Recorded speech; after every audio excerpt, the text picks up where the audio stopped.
সামুদ্রিক মাছ ধরা নিষেধাজ্ঞা, নদী ও চাষের মাছের সরবরাহ কম থাকায় পটুয়াখালীতে বাড়তি মাছের দাম। প্রকারভেদে মাছের দাম বেড়েছে 10 থেকে 200 টাকা পর্যন্ত। এ বিষয়ে বিস্তারিত জানাতে কলাপাড়া পাইকারি মাছ বাজার থেকে যুক্ত আছেন জসিম পারভেজ। জসিম, নদী ও চাষের মাছের সরবরাহ কমার কারণ কি, আর ব্যবসায়ীরা কি বলছেন জানাবেন।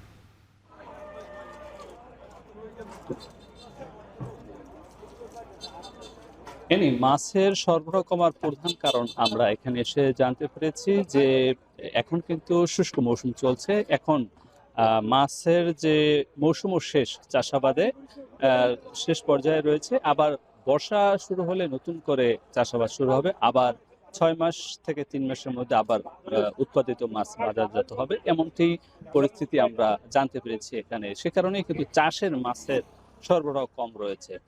আর নদী সহ ঘের সহ অন্যান্য যে সকল জলাশয় রয়েছে সে সকল জলাশয়ের মাছের সরবরাহ কিছুটা রয়েছে।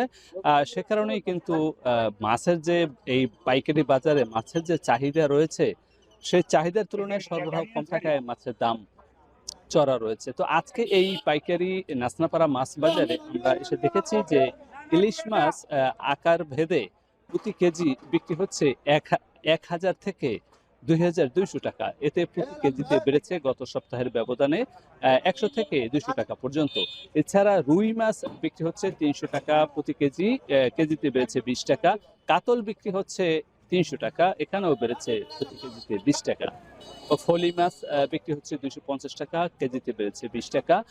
এছাড়া যে চাষ পাঙ্গাস বিক্রি হচ্ছে 150 টাকা, সেখানে বেড়েছে 15 থেকে 20 টাকা। এছাড়া যে নদীর যে পাঙ্গাস রয়েছে, সে পাঙ্গাস মাছ বিক্রি হচ্ছে 200 থেকে 250 টাকা প্রতি কেজি।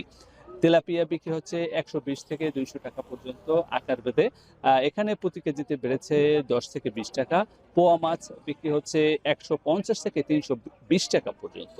প্রতি কেজিতে বেড়েছে 10 থেকে 20 টাকা। সিলভার কাপ বিক্রি হচ্ছে 180 টাকা, প্রতি কেজিতে বেড়েছে 10 থেকে 20 টাকা। চিংড়ি বিক্রি হচ্ছে 600 থেকে 1000 টাকা পর্যন্ত, প্রতি কেজিতে বেড়েছে 100 টাকা।